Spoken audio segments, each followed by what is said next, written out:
H پیلوری کے لیے آج ایک بہترین ٹوٹکا میں تو یہ ٹوٹکا جو ہے بہت آسان ہے۔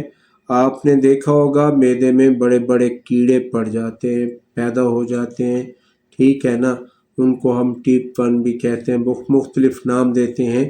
تو وہ پخانے کے راستے سے خارج بھی ہوتے رہتے ہیں، ان کے بہت سارے مسائل ہوتے ہیں۔ تو ان کیڑوں کو ختم کرنے کے لیے ایک ہربل میڈیسن ہوتی ہے بابڑنگ، بھائی وہ کیڑوں کو جا کے مار ڈالتی ہے۔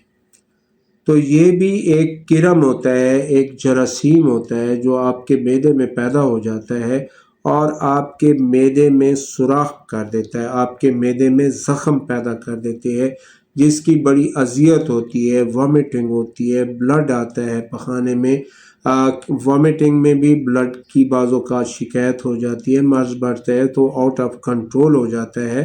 تو ایچ پیلوری کا ایک بہترین ٹوٹکا آپ کے ساتھ میں شیئر کرنے لگا ہوں۔ بابڑنگ آپ نے لینی ہے 50 گرام، مستگی رومی آپ نے لینی ہے 50 گرام، الائچی خرد آپ نے لینی ہے 30 گرام۔ ان سب چیزوں کو آپ نے باریک کرنا ہے، باریک کرنے کے بعد ان کا پاؤڈر بنانا ہے۔ پاؤڈر آپ نے لینا ہے آدھا چائے والا چمچ صبح، آدھا چائے والا چمچ شام، کھانا کھانے کے 1 گھنٹہ بعد۔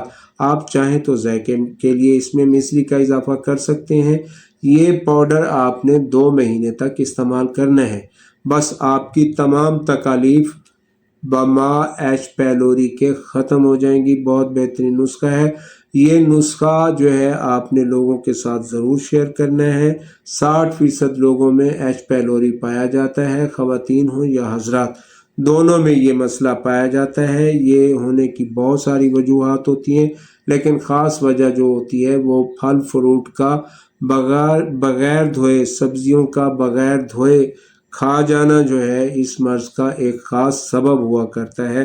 تو خدا را فروٹ کھانے ہیں تو دھو کر کھائیں، سبزی کھانی ہے، کھیرا مولی گاجر وغیرہ کا استعمال کرنا ہے تو ان کو دھو کے استعمال کریں۔ تو دھلی ہوئی سبزیاں ویسے بھی آپ کے لیے اس لیے ضروری ہوتی ہیں کہ ان پہ پیسٹ کا بکثرت استعمال ہوتا ہے، ان پہ بہت سارے زہریلے جو ہوتے ہیں وہ اجزاء بیٹھے ہوتے ہیں جو آپ کی صحت کے ساتھ بہت زیادہ خطرات پیدا کر سکتے ہیں۔ تو ضرور پھل ہوں یا سبزیاں، میری رائے ہے، بلکہ آپ کی رائے بھی میری رائے کے ساتھ ساتھ مشتمل ہونی چاہیے کہ ان کو دھو کے ہی استعمال کرنا چاہیے۔ بہرحال بات ہو رہی ہے ایچ پیلوری سے متعلق، تو یہ نسخہ آپ اس کو استعمال کریں، لوگوں کے ساتھ شیئر کریں۔ صحت سے متعلق کوئی بھی سوال ہو تو اسکرین پر دیے گئے نمبر پر آپ ہم سے رابطہ کر سکتے ہیں۔